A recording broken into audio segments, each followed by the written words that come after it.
আমি চরমোনাই পীর সাহেবের কাছে জানতে চাই যে বিএনপির একজন কর্মী চরমোনাই পীর সাহেবের কাছে যে চাঁদা চেয়েছে, চরমোনাই পীর সাহেব যখন বলবে আমি তোমাকে ভেস্তে পাঠাই দিব, একজন ধর্ম অন্ধ সে বলবে যে আচ্ছা ঠিক আছে হুজুর আপনি আমাকে ভেস্তে পাঠাই দিবেন, এবার তোমার পালের গরু বড় যেটা নিয়ে আসো।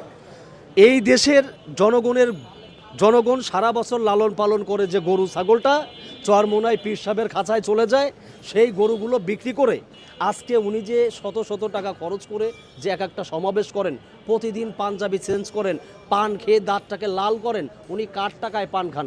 একজন পীর হয়ে আপনি যদি আল্লাহর নবীর তরিকায় পীর হয়ে থাকেন, একজন পীর আপনার খাওয়ার দরকার ছিল সেই ইহুদির বাড়ির খেজুর খেয়ে। আল্লাহর নবী যেমন 2 দিন ছিল 3 দিন ছিল, আপনি একজন পীর হলে, সত্যিকারের একজন রাসূলের তরিকায় পীর হলে আপনি খেজুর খাইয়ে থাকতেন, প্রতিদিন পাঞ্জাবি চেঞ্জ করতেন না। রাসূল পাক সাল্লাল্লাহু আলাইহি ওয়াসাল্লাম সেই দাহিয়া কালবি তার ফেরেশতাকে, তার যে একজন উম্মত, সেই উম্মতকে তিনি বারবার কাপড় চেঞ্জ করতেন। জিজ্ঞাসা করেছিলেন দাহিয়া কালবি তুমি এটা করো কেন? বলছে হুজুর আমার এবং আমার স্ত্রীর পরনে এক টুকরো কাপড়ই আছে।